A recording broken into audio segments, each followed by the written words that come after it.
I like to set my priorities sometimes on motion over convenience. Just like it's a good thing to always keep moving in winter, even if it is sunny out.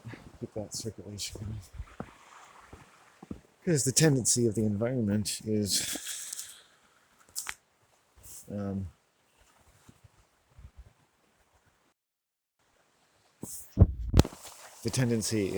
feminine. It's cold, right? It's like slowing down and heaviness. Like the idea of women being fat. With it, for instance, like because feminine energy is fat. It's like a fat robin. It's cold. It's dark. It's fat. It's deep, right? Like with the deep of the cold, like the trees put on extra weight. Their limbs are breaking. Right? So I could see how humans would, I think, rightly identify destructive energy as feminine energy. You know, the idea of having women on a boat, which is kind of an unnatural environment. But why do we have women in schools with boys then? If we understand that putting a bunch of strange men and women on a boat in a trapped environment and going across the sea is not necessarily a good idea, right? If only because of the type of pre-existing conditions those that now make the male and female energies something that really shouldn't be banged up together, right? And that if one energy is going to be elevated or threatened by the other, essentially the female energy is always going to win, and it's going to favor destruction, right? And when my mom would get pushed by my father, she'd become the most destructive. She'd get into a car and leave. She'd utter all kinds of threats or this, that, or the other, and she would begin behavior that was destructive to the home and to our lives at the nth degree. My mom knows the most powerful and persuasive ways to say she's angry and F you. And I find online, like if you have like an argument with someone, the most difficult people to argue with online and the most ferocious are females. Their capacity for passive aggression is beyond anything I've ever seen in my life.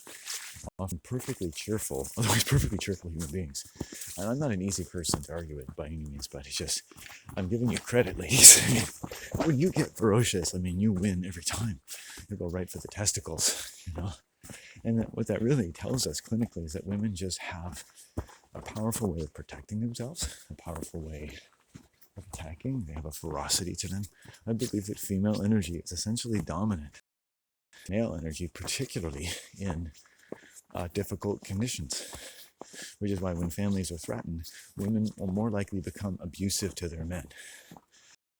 A home that's economically threatened, and you can think about how much has happened, in the top from the dominant breadwinners, and then all of a sudden that income disappears, and how they're why that,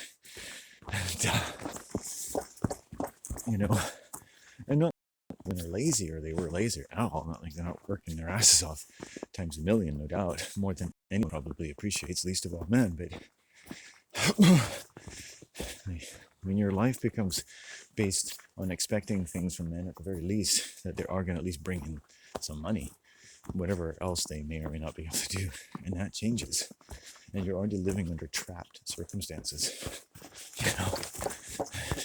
There's a certain basic, like, what you expect. Otherwise, now you've run out of patience because the world's already taken tons of it anyway, and you only got 2 rungs left to go, and the guy loses his job and drinks too much. Well, bing, bing, bingo, bango, bongo.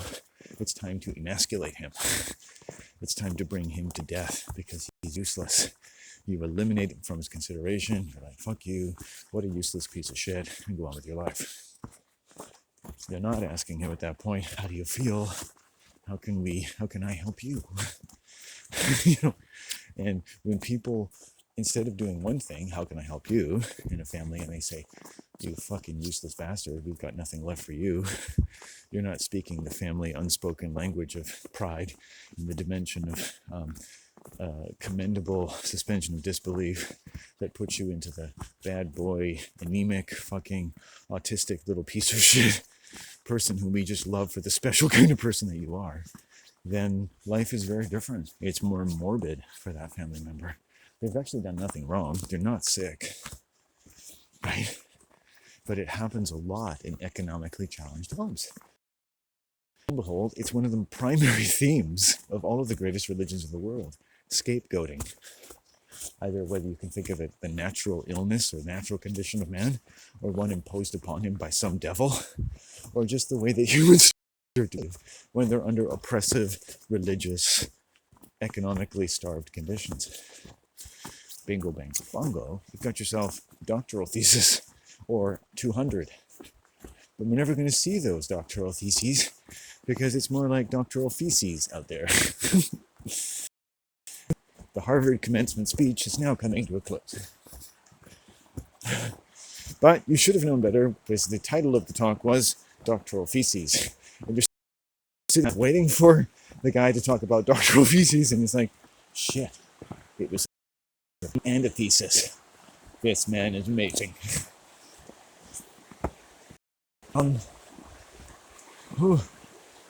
This is just when you follow the channels of pain in the human mind. You walk enough pathways in pain, you start to know a lot about pain, about human pain. And you start to figure, like, why the more you learn about pain, the more you find it. And the more you've got to learn to be more mature. Because you do anyway, but your way of life hopefully should help you be more mature. Not so mature that you're never immature, but mature no matter how mature you ever thought, because people grow up like me and think we're really mature. We all need a life where we're increasing in maturity, because otherwise we're the same problems over and over. And I don't like women, for instance, but I have to be generous. White women, I can't stand them. I really can't. I don't want to fuck them. I don't want anything to do with them. I don't like their energy. They have a right to be sexual, as it were, but I hate it.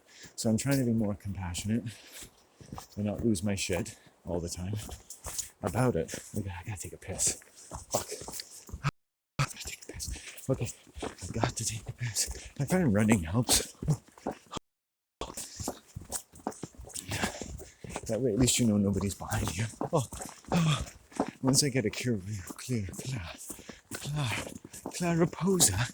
Come here, Clariposa. Syphilis. Okay. Oh.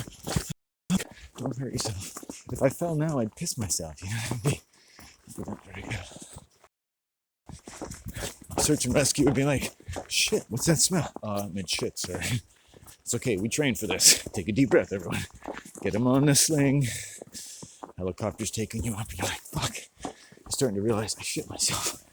Those guys are so good about it. Oh, I'm gonna have to get them a special present. Melted chocolate. With little bits of corn and carrots inside of it. Oh, no, stop. Don't laugh. Okay. Don't laugh. You're coming too soon. Don't laugh. You'll come like a swooning swan in your hands. Don't come like a swooning swan. Whoa, come like a swooning swan. Come in your hand. Come like a swooning swan. Come like a swooning swan. Come like a swooning swan. I'm looking for a place to put my camera. Come like a swan. I decided I wanted some privacy for my urinary venture, which now at the risk of getting lost. Put this here.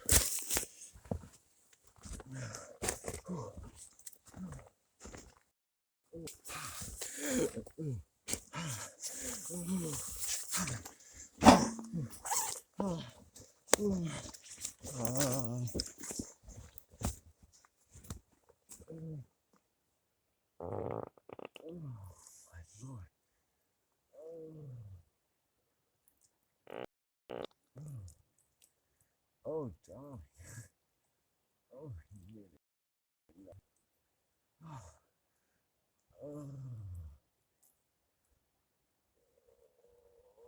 you love me, darling, and squeeze it. Like, squeeze it, my little booty.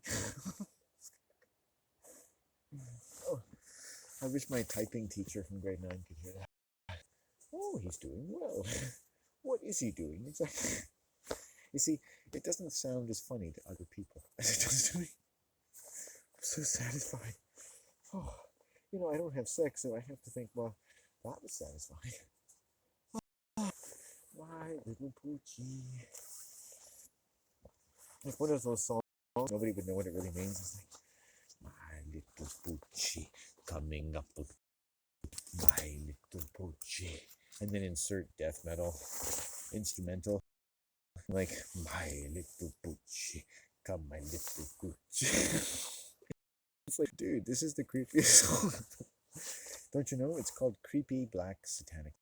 My little Gucci, come my little Gucci. Devil made me do it. Blame it on the devil. It's Christian music and satanic music. It's like, blame it on the devil. The devil made me do it. Your Honor, the devil made me do it. Damn that devil. It's not like it controls the entire law. Ha ha ha. Good one, Your Honor. Yes, sometimes I think I get a little wood on the ball, and we're in a court, and we call our marriage something that is achieved by virtue of a courtship, and that God is never satisfied, but he's also the only one who ever is, and he's also kind of like a predatory Baphomet with breasts that do no longer have any milk for our children, but rather supply them with uniform squirts of plebe juice for our children. Get your plebe juice, everyone. Plebeian juice for everyone. From our Lord Lucifer.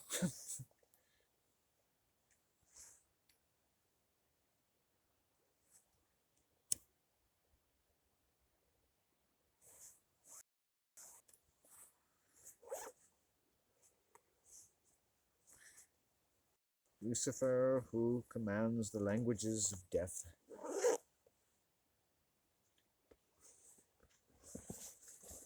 Lucifer, whose mighty works I bemoan at length. And yet, my penis is no longer, nor is my life, which is already so long, their life to spare. And spare it I will, from the hangman's noose.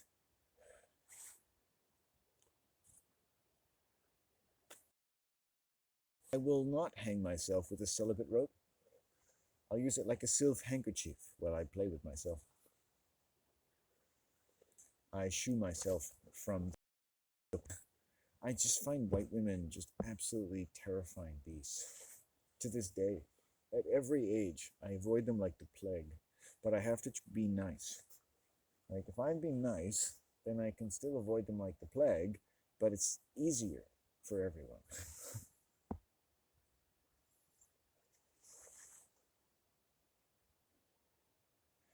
I need some chocolate. Woo, woo.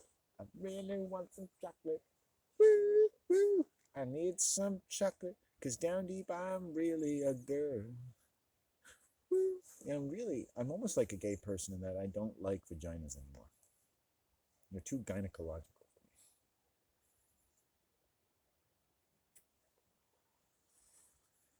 I don't like assholes either, don't get me wrong. I don't like any of the orifices. I'm not sure how it happened, but I guess I've lost my love for the human orifice. Even with several beers in me, aside from the protection of the, what's it called? The glass on my tablet as I masturbate on my mother's couch, right? That protects me from the vajayjay while giving me a window into the vajayjay unlike any I've had before. And there is a woman who has a sex cam. I won't give her name, but she's actually quite gifted. This is a gifted human being. I mean, if you ever thought there was some girl out there next door who is secretly quite capable of masturbating to great benefit to many people, the courtesan of the human mind, this would be it. She's quite good, but a little goes a long way. I think sex of that kind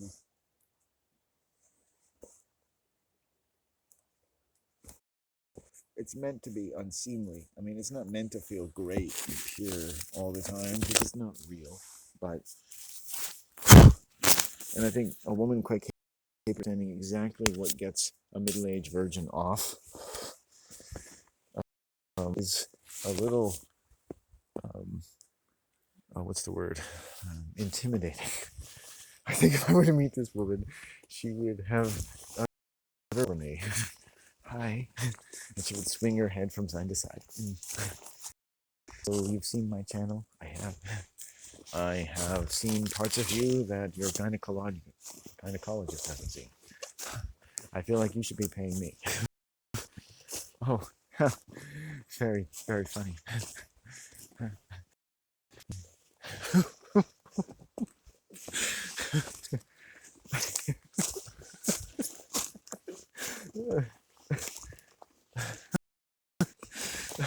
I'm an amateur gynecologist. Like, I feel like I've got pap smear.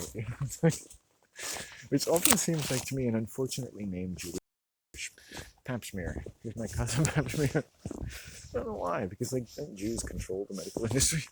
You think you'd call it something like a goy schmear. Give her a goy schmear. Jewish, but it's more to do with the goy.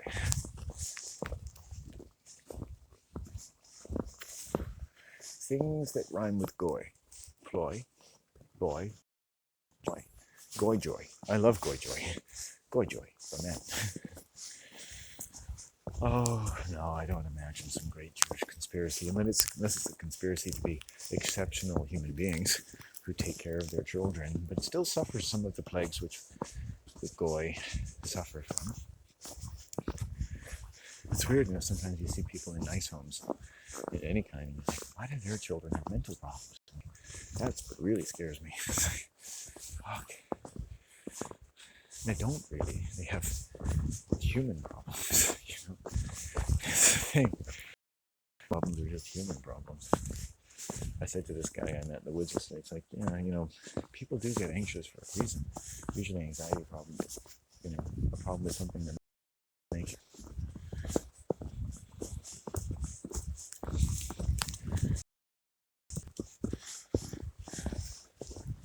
as someone who's no stranger to anxiety. My greatest fear is anxiety because it's a place that sort of just seems like a world of fear. That is exactly what upper middle class white people who have regular lives and jobs and think I suffer from, and it makes me angry to think that they're right. It's sort of like a depression that is like a very self-affirming, very low self-esteem. The world of any sense of apparent income inequality can make someone feel depressed. It interests me. And I think the anger, however impotent it may seem, is worth exploring.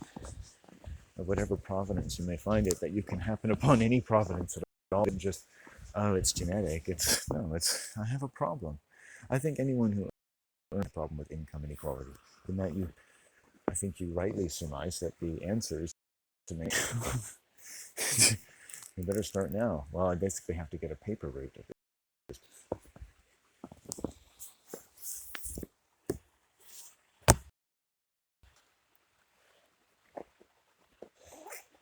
I think I would have to paper route. I get a paper route until I felt much better. I think I would have to get a paper route until I felt much better again. But no, the sound of the word job makes me feel very sad. Boo-hoo. I should be like doing propaganda for a country that doesn't want people to work. Working just makes you sore and tired, and you don't have much time for your family, and you're also just building a pyre where increasing amounts of industrial anger and adrenaline will burn your house down. Ooh, you don't know when your children aren't safe. They just go out and make their own jobs. You think it's great, but at the end of the day, when you get older, they'll say, bye bye, pops.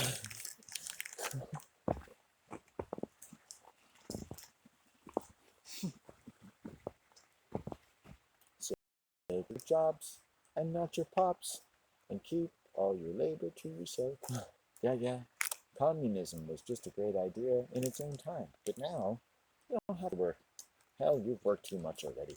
Sit back and live off the government cheat. I do, and look, I'm really healthy. I can't afford drones for my children, but at least I don't have to punch them in the head to get through the day. Punch them with love, I say. If you want to be the working sort, punch them with love. I'm abusing you with love, my little ones.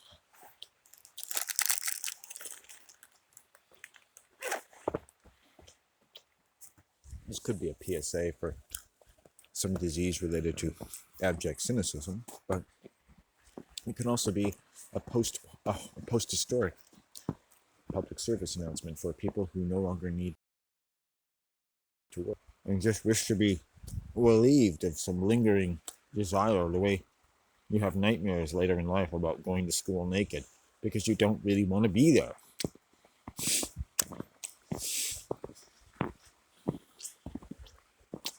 When I first got a job, I had a nightmare about going to work naked because I didn't want to be there. My subconscious telling me you don't want to be here. Don't forget that.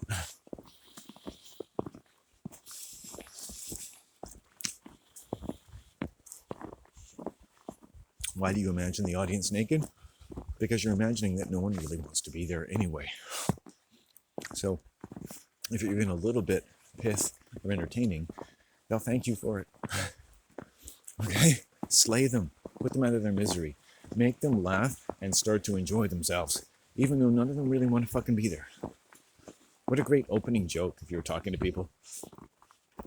The Mental Health Summit of 2050. That was my introduction. And then yesterday I read that to my wife and she said, no, probably better don't. And so I said, you know what, let's make a compromise. I'll do it. And then I'll tell people that you told me not to. And we'll divide the audience between people who think I'm still great and lesbians. That's not fair. Now you're getting gender specific. I know. And so I said, let's do that one as well. And then we'll divide the audience again between people who have no taste and people who... That's not fair.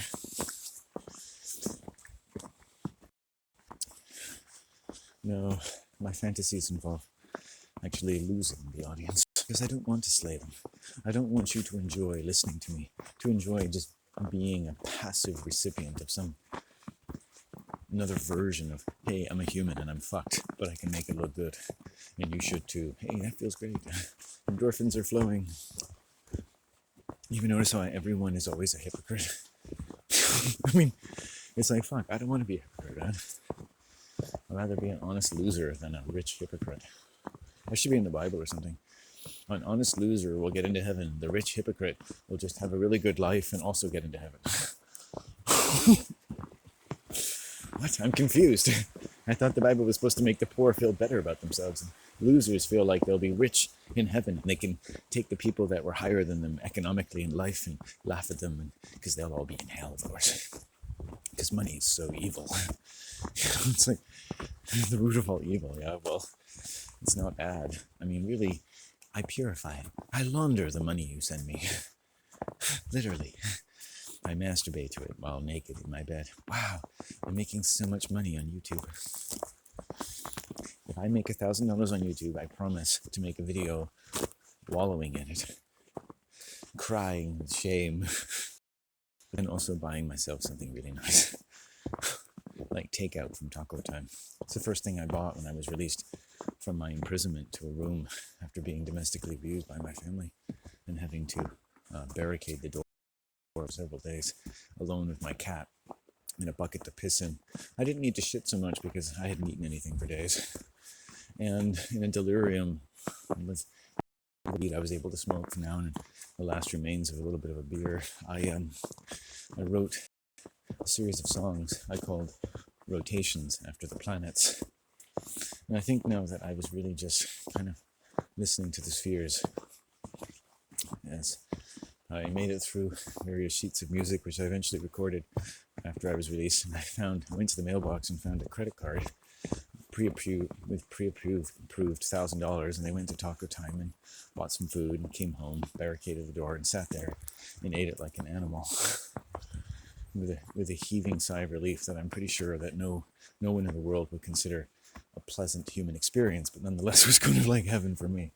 There was a dresser that I had inherited from my mother, actually sitting in front of me, one of the last piece of furniture. And the only thing I can think of is the one day when I had found a sharp implement, almost like an orangutan, and found a way to get some of the wax out of my ears, the dead skin. I remember just falling and thinking, fuck, at least I can do that, right? And I wanted to keep it there and put like a little shrine around it, that little bit of dead skin. And I know it sounds creepy, but you ever just wanted to get that fucking dead skin. And everything else was going well in my life. And I got it. And I was like, damn, satisfaction. If you want to know what I get satisfied with, it's dealing with the things that I can eliminate from my skin, my epidermis. As someone with lots of acne, I popped a lot of zips. It's every now and then I just have to, around my nose, I get lots of blackheads and stuff. I just fucking have to go at it. It's the last thing I'd want any woman to know that I wanted to make love to. It's like, just so you know that about every now and then I go into the bathroom, close the door, and just start eliminating crap from my epidermis. And sometimes when I pee, I like to sit down and fart. And I like to leave the door open a bit so I can exert dominance. First thing of the day. And you might be in your sleep, and I'll imagine that you're pretending like you can't hear me, or that you don't at all. When in fact, we both know that you can. And you're probably thinking, God, why doesn't he just stick a cork in it? And I think, no, because I'm flatulent, and I'm proud of it. It's like something look at that. It's like something on the lens. Where's the lens? There it is. There's a drop of water on the lens. That's so cool. I was terrified. It was like, what is that? It's water, Landon. It's water. It's showing you in a different light. Okay, let's keep going. The sun is got to be at 3 o'clock by now. Okay, let's put my hand in my pocket. Boom, boom, I get my hand. I've forgotten all about having a headache, which I don't really have anymore. So slowly make our way. I guess at some point I'm going to get close to my mother's altar.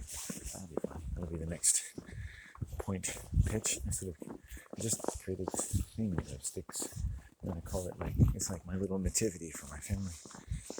It's with a whole new meaning. And it starts with my mother. I put some stones there. I noticed I put a stone my mom gave me and that she kept in a vase full of water and some flowers. And she laid them out one day and I took them almost like an offering. Hello, birdie. And then I used one. I'd recently built this altar and I put a white stone there and I took another stone that was brown and I put it there. And the next day my mom woke up and she just said she felt lovely. So it's like, I guess it's working. Hi. Hello. Don't mind me. This is kind of like a nice altar right here.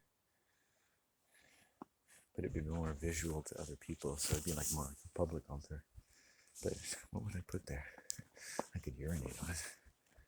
I'm like such an animal. It's like, what do you have? Urine, blood, feces? What do you want? I want some saliva. No, sometimes you just have to walk and find something. Let's look for something. A leaf, something beautiful, something in nature. One of my Mamma Mia. My Mamma Mia's little tokens of love. Yeah, it's a little bit of deer crap. A token of love. Et juste vivre. A petit fou. Amore. Amore. Look, don't cry. I know you're sensitive, but it's just deer poop. Oh, I digested it. It is good. I like it. It's a miracle. I can turn it to pleasant food like chocolate, as you say. Let's get you to the hospital. Sure. There, I shall meet the love of my life. I thought I was the love of your life. No, but you let me eat deer poop. I must now find her again. Boy, his fortunes are changing quickly. Let's see. I don't have anything on me. I could put a lighter. It's a sacrifice. sacrifice, but I don't think people will appreciate that. It'd be like someone's making a statement like, burn it all. How about a credit card? It says, hey, have some fun. It's on me. Or this was fun, canceled my credit card. You could cut it in two, like, don't you think the bull of the season? That you've always got too many reasons to use stick like a loose woman. Okay. Well, I found something. It's a nice little piece. Like a little. See? It's so pretty.